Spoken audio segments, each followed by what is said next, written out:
Bonsoir.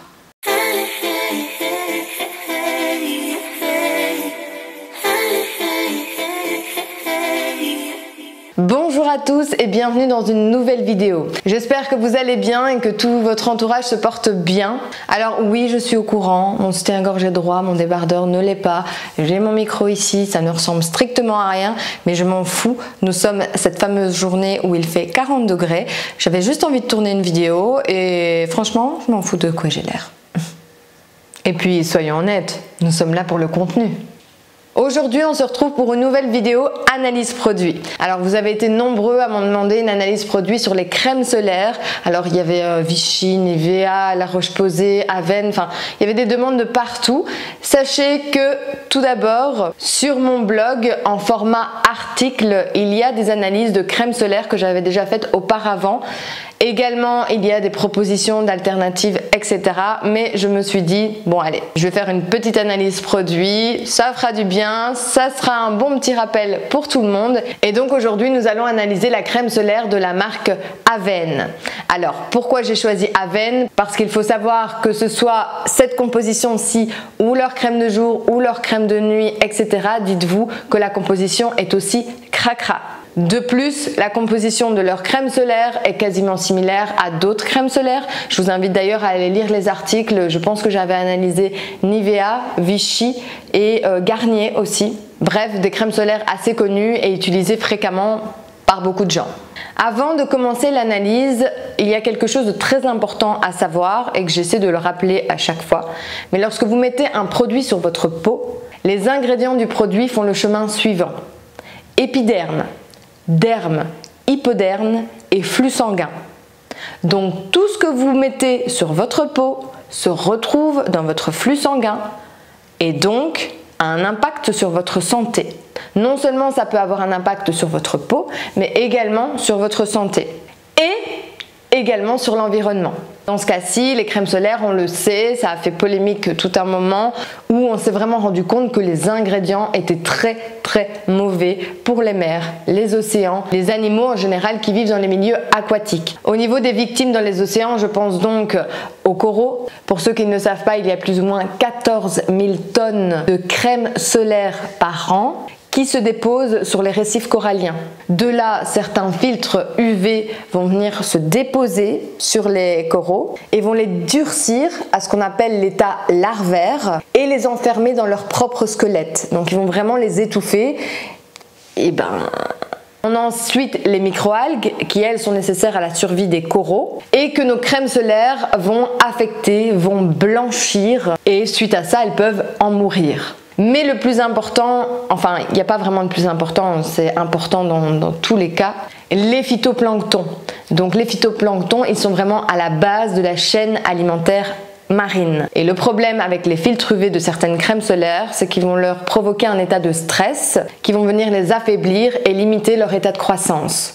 Donc en soi, la chaîne alimentaire n'est pas correcte et chacun va se nourrir de chacun qui n'est pas bon et qui a imbibé tous ces UV, toutes ces crèmes solaires. Bref, vous l'aurez compris, au niveau environnemental, c'est une catastrophe. Au niveau de la peau, comme je vous l'ai dit, comme ça va dans le flux sanguin, ça peut affecter votre santé comme la peau, donc la rendre plus sensible, avoir des plaques rouges, de l'acné, de la sécheresse cutanée, des boutons venus de nulle part, des allergies, de la dépigmentation, de l'eczéma, etc., etc.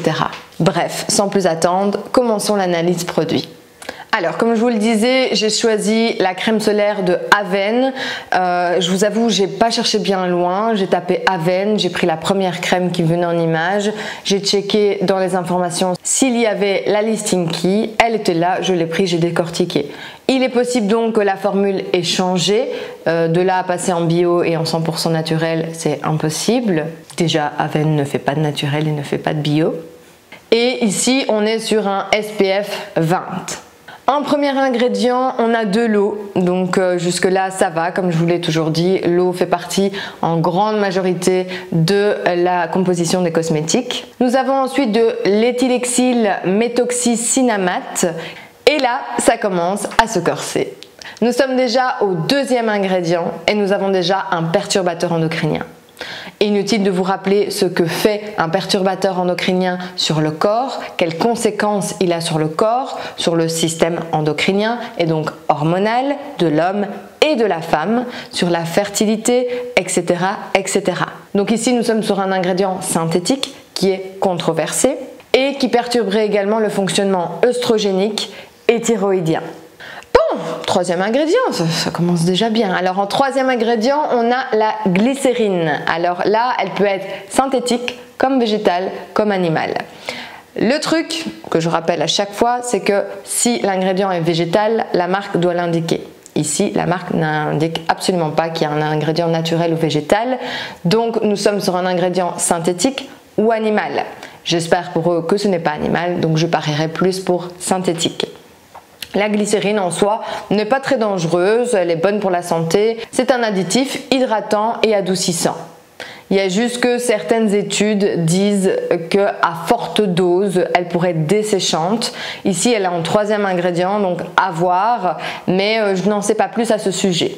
Nous avons ensuite le cyclométhicone. Et là, on est également sur un perturbateur endocrinien. Synthétique, controversé, mauvais pour la peau. Et en quatrième ingrédient.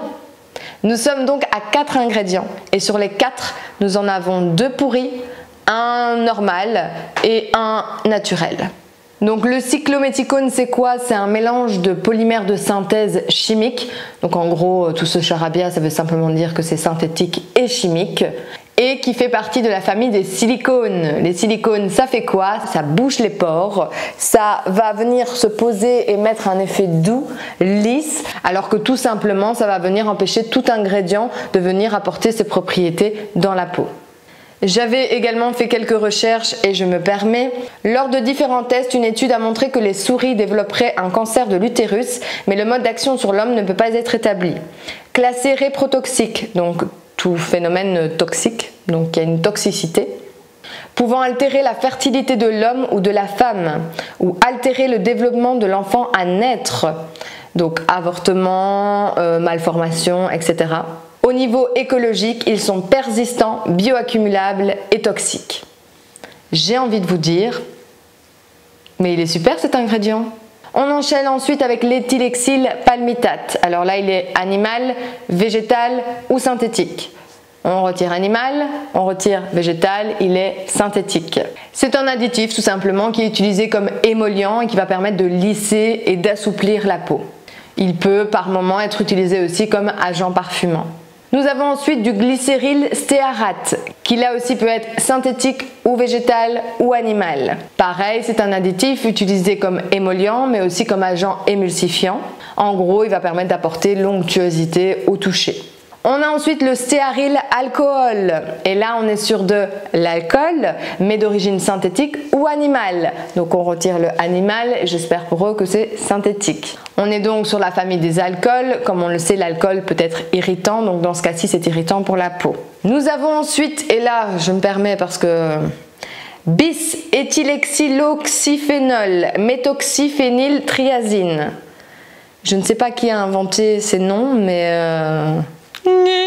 Là, on est sur un ingrédient synthétique avec des actifs chimiques qui filtrent en gros les UV. Nous avons également le méthylène bis-benzotrialzolyl tétraméthylbutylphénol qui est aussi synthétique et qui aussi sert à filtrer les UV. On a également du potassium cétylphosphate qui peut être synthétique ou végétal. On ne précise pas végétal, donc il est synthétique. Donc là, on est sur un additif utilisé comme tensioactif. Donc les tensioactifs vont permettre d'émulsifier les préparations et de les stabiliser. Nous avons ensuite du PVP écosène copolymère qui là est synthétique, qui est chimique et qui fait partie des plastiques liquides ou solides. Donc du coup, vous l'aurez deviné, qui est polluant. Que ce soit pour l'environnement ou pour notre peau, car cet ingrédient est filmogène, donc il va venir déposer un film sur notre peau et empêcher l'eau de rentrer. Donc du coup, pas d'hydratation et je vous laisse imaginer la suite. Cet ingrédient est également occlusif, donc là je vous l'ai déjà expliqué, ça va venir boucher les pores, et donc qui dit boucher les pores dit empêcher tout autre ingrédient de venir faire son effet, avoir des bonnes propriétés, mais en plus de ça, ça va sensibiliser la peau et on va avoir plus facilement des plaques rouges, des boutons qui viennent de nulle part, de l'eczéma, etc., etc. Bref, un ingrédient pas très bon pour la peau.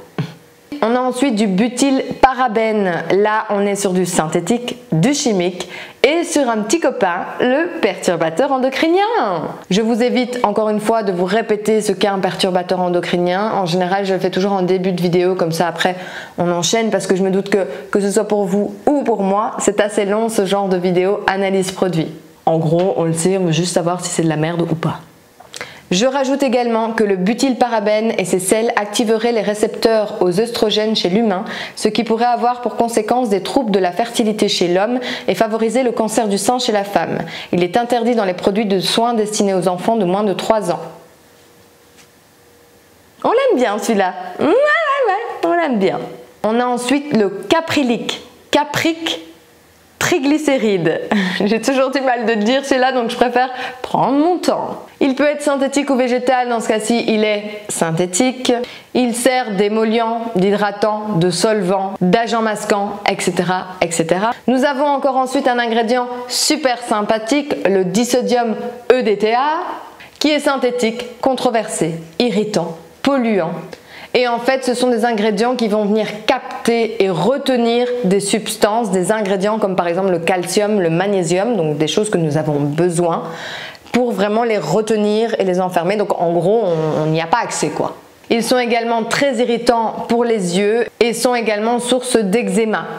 En plus de ça, vous l'imaginez bien, ils sont polluants et non biodégradables. Nous avons ensuite de l'éthylparabène qui est synthétique, qui est chimique, qui est controversé et qui est un perturbateur endocrinien. Et encore un. Sympa à veine, hein? Nous avons ensuite du parfum. Là, ça va, c'est du parfum. Après, attention que vous avez les parfums synthétiques, végétal ou animal. Ici, il est synthétique. Et certains parfums synthétiques sont faits à base d'alcool et donc sont donc irritants pour la peau. Il est aussi important de rappeler qu'il y a des parfums naturels, donc végétales, qui peuvent également être irritants et allergènes. Ce n'est pas parce qu'un ingrédient est 100% naturel qu'il ne va avoir aucune conséquence sur la peau d'une personne. Tout dépend de la peau, de la réactivité de la peau de la personne, de sa sensibilité de base. Et donc, moi, ce que je recommande toujours, c'est que quand on a un nouveau produit, par sécurité, on prend un tout petit peu, on vient le mettre dans le pli du coude, on attend quelques heures et si aucune réaction, c'est que c'est ok. Nous avons ensuite l'isobutylparabène qui est controversé, qui est synthétique et qui est un perturbateur endocrinien.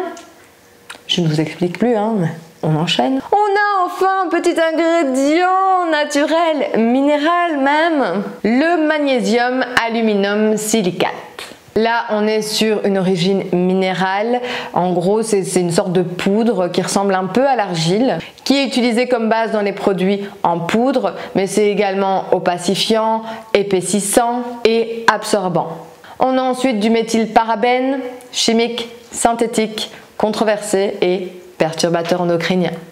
On est sur du phénoxyéthanol également, synthétique, controversé, neurotoxique, hépatotoxique et allergisant. Il est très sympa celui-là aussi, il est franchement très sympa. Selon certaines études, il provoquerait même de l'urticaire et des dermatites. Bref, très sensibilisant, très irritant, à éviter quoi. Nous avons ensuite du propylparabène, pareil, synthétique, controversé et perturbateur endocrinien. Le propylparabène et ses sels activeraient les récepteurs aux œstrogènes chez l'humain, ce qui pourrait avoir pour conséquence des troubles de la fertilité chez l'homme et favoriser le cancer du sein chez la femme. Il est interdit dans les produits de soins destinés aux enfants de moins de 3 ans. Sympa également lui. Oui, il est sympa. Nous avons ensuite sorbique acide, donc c'est de l'acide sorbique tout simplement, soit végétal ou soit synthétique et il est synthétique. En gros, c'est un conservateur antimicrobien de synthèse considéré comme doux. Donc ça va, ça passe. C'est un des rares conservateurs autorisés dans le bio. On a ensuite un autre ingrédient minéral, donc naturel, le titanium dioxyde. Donc là, en gros, c'est une poudre minérale utilisée comme colorant. On a ensuite du tocophéryl glucoside synthétique, dérivé du glucose et du tocophérol, donc la vitamine E. Il peut être d'origine végétale, mais vous l'avez compris, j'en viens au fait maintenant. Et c'est un agent émollient qui va venir assouplir et lisser la peau. Nous avons ensuite le triéthoxycaprilylsilane, qui est synthétique. Lui, c'est un polymère de synthèse chimique, donc de synthèse synthétique. Il est utilisé comme agent liant qui permet d'agglomérer ou de donner une meilleure cohésion à la formule, et il est issu de la chimie de l'oxyde d'éthylène. Si vous vous souvenez de mes anciennes vidéos analyse produit, l'oxyde d'éthylène est un gaz très réactif, très nocif pour la peau, qui cause des irritations, qui cause également des cancers, qui est mutagène, etc., etc. Nous avons à quelques lettres près le triméthoxycaprilylsilane, qui lui est aussi synthétique et qui lui fait partie de la famille des silicones, donc boucher, nanana. Hein, on connaît les silicones. Mais en plus de ça, celui-ci a vraiment une grosse problématique au niveau environnemental puisqu'il est très polluant. Et nous terminons cette composition avec deux ingrédients plus ou moins naturels. Donc on a la gomme de xanthane, donc xanthane gomme, qui elle est un gélifiant d'origine naturelle obtenu par biotechnologie. Et nous avons également l'oxyde de zinc, donc zinc oxyde. En gros, il est utilisé comme filtre UV, comme épaississant et comme opacifiant. Et il peut être aussi utilisé comme colorant. J'ajouterai cependant que le comité scientifique pour la sécurité du consommateur a conclu que l'oxyde de zinc est sûr quand il est utilisé en tant que colorant dans les cosmétiques pour une application cutanée. Le comité a aussi déclaré qu'une inhalation des particules de zinc entraînerait une inflammation des poumons. L'oxyde de zinc ne doit donc pas être utilisé dans les applications qui peuvent mener à l'exposition des poumons de l'utilisateur final par inhalation. Donc en gros, pas de souci sur la peau. Mais si vous avez quelque chose, par exemple en spray ou quelque chose comme ça, qu'on peut inhaler, qu'on peut respirer, à ce moment-là, pas très bon pour nos poumons. Ben voilà, je pense que l'analyse est terminée. J'espère que ça a pu vous aider, vous aiguiller dans vos choix au niveau des cosmétiques, au niveau des crèmes solaires. Comme vous avez pu le constater, ce n'est pas bon pour votre peau, pour votre santé et également pour l'environnement. Alors vous allez me dire, oui, mais dans ce cas-là, qu'est-ce qu'on met, qu'est-ce qu'on fait? Alors il y a diverses alternatives naturelles pour les crèmes solaires, pour les baumes après solaires, pour les préparations avant solaires, etc., etc. Et vous me connaissez, vous avez l'habitude maintenant. Je vais vous poster dans quelques jours une vidéo qui vous proposera toutes des alternatives naturelles, bonnes pour la peau comme l'environnement. Alors comme d'habitude, je fais donc une vidéo analyse produit où je dénonce les produits conventionnels et leur composition. Et après, je vous propose une autre vidéo avec des alternatives naturelles à ce que j'ai dénoncé juste avant en conventionnel et donc qui est toxique. J'espère que la vidéo vous a plu. N'hésitez pas à mettre un commentaire si j'aurais oublié quelque chose ou que vous auriez une information en plus sur un ingrédient que je ne saurais pas. Encore une fois, je le rappelle, je ne suis pas chimiste de formation, je suis simplement une passionnée qui adore décortiquer les produits et je me base sur des recherches scientifiques, sur des sites internet scientifiques pour la recherche de tous ces ingrédients. En gros, je fais un peu ce que les journalistes font, donc c'est-à-dire que je viens croiser toutes les informations, donc je prends une source, je les croise afin de vérifier toute information erronée et à l'inverse toute bonne information. Mais je n'ai pas la science infuse, j'ai encore beaucoup à apprendre, je veux juste partager mon expérience et ne fût-ce que dire si un produit est bon ou pas bon, on s'en fout s'il manque un détail ou qu'un détail n'est pas bon, etc. Tant que l'ensemble du message est là, c'est le principal. Mais je reste ouverte à toute critique constructive et dite avec bienveillance, donc n'hésitez pas en commentaire si vous avez un commentaire à faire. J'espère néanmoins que la vidéo vous a plu. Je vous retrouve très prochainement pour une nouvelle vidéo analyse produit. Je vous souhaite une bonne journée ou une bonne soirée et je vous dis à bientôt.